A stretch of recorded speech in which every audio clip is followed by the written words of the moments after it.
Nosotros como fracción de Arena hemos decidido que no podemos votar por la reelección del actual fiscal general de la República. Hay 5 razones que hemos evaluado para no otorgar los votos en esta reelección.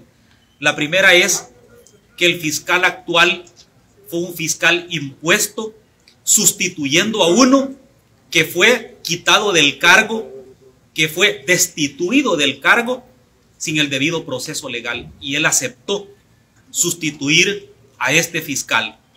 Cualquier persona que tenga entereza sobre el trabajo a realizar en una institución tan delicada como esta, no hubiese aceptado sustituir a alguien que fue destituido sin el debido proceso legal. En segundo lugar, el fiscal actual, el 4 de junio, dio una conferencia de prensa donde suprimió todo el trabajo de las ICIES, y prácticamente él fue el vocero en el que dio por terminado el trabajo que las ICIES había hecho, dentro de los cuales habían 12 casos documentados de corrupción que no han sido investigados por el fiscal actual. En tercer lugar, es evidente la falta de independencia del fiscal con respecto al partido oficial. Él es una persona de confianza de casa presidencial que aceptó ser fiscal en condiciones ilegales de un proceso que incluso está siendo investigado por el Departamento de Estado al haber quebrantado la Constitución y los procedimientos, al haber destituido no solo al fiscal sino también a la Sala de lo Constitucional. Igualmente hemos visto con preocupación que no existe ningún avance en la investigación de suplantación de identidades denunciadas por diferentes organizaciones con el tema del archivo Wallet.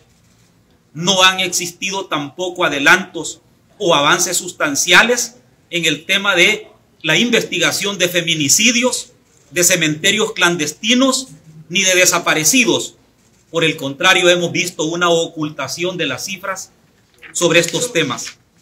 Y también no podemos nosotros votar por el actual fiscal para una reelección porque él estuvo vinculado laboralmente con Alba Petróleos, una empresa que también ha estado vinculada a temas irregulares e ilegales, quien en el pasado esta empresa también se vinculó con alcaldías del FMLN para malversar fondos públicos que nunca fueron retornados a las arcas municipales, que nunca se dio un examen de cuentas sobre qué se hizo con ese dinero que juntaban las alcaldías con esta empresa Alba Petróleo, y nunca se supo qué se hizo ese dinero de los contribuyentes en los municipios.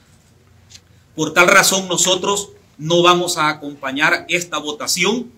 Creemos que debió haberse abierto aún más la convocatoria, tanto en fecha, en fondo como en forma, para que pudiésemos tener más aspirantes a la fiscalía y tener un universo de profesionales en donde se pudiera escoger un fiscal independiente del partido político de gobierno y de la presidencia de la República.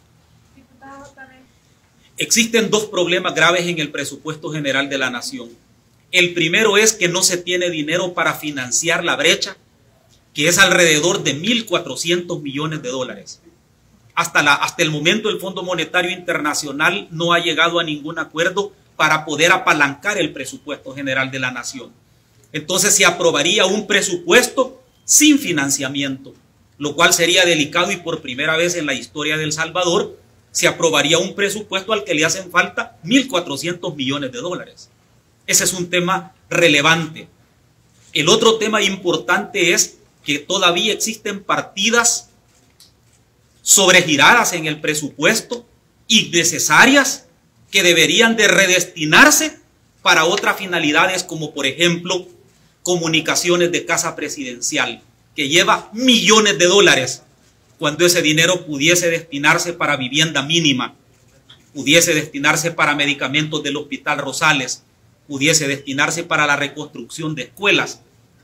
Son millones de dólares los que están para la OIE y no al servicio de los niños del Hospital Bloom, y no para el servicio de los caminos y carreteras rurales que se necesitan para la conectividad en el área rural.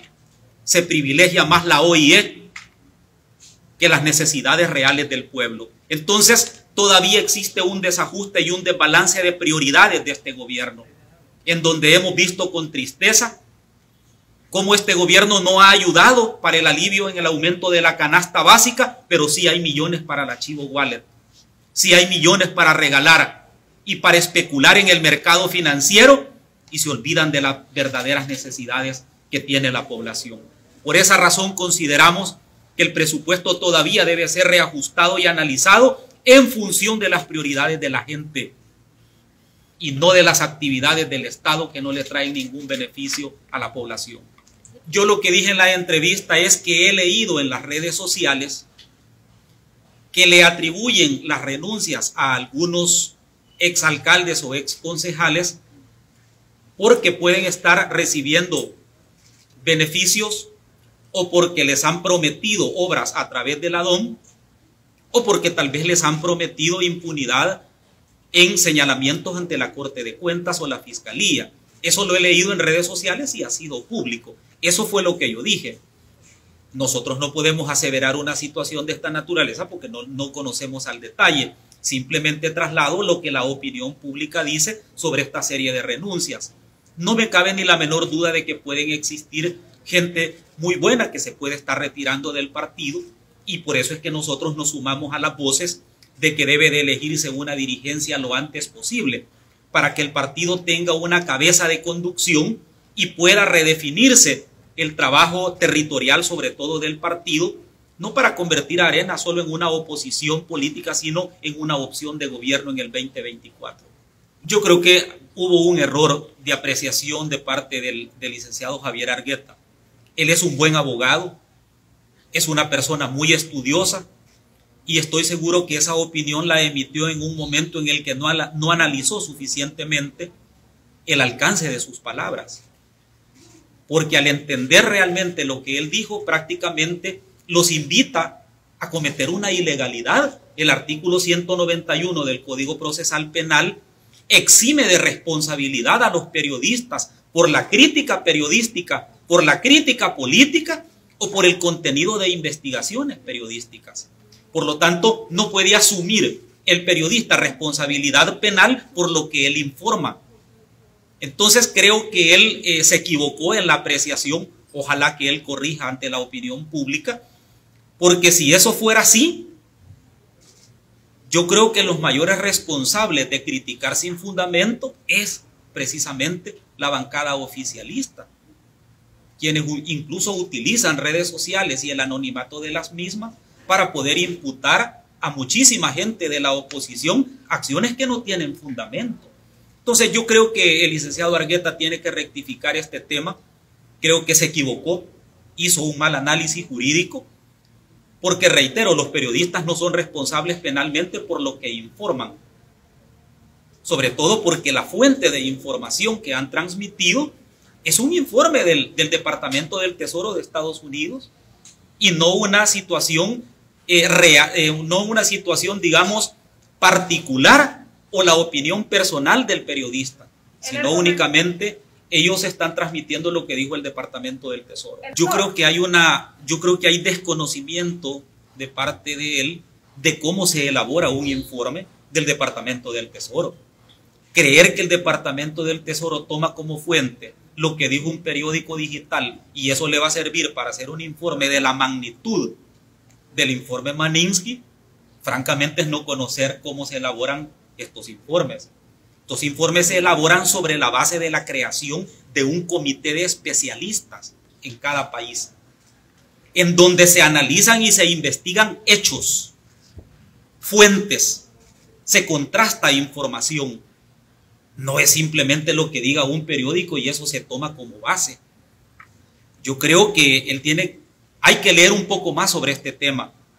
Los países que han sido objeto de informe de esta ley, Azerbaiyán, China, Rusia, República Dominicana, Guatemala y otros países más donde hay funcionarios involucrados en actos de corrupción o graves violaciones a los derechos humanos, fundamentan toda una investigación alrededor de esto.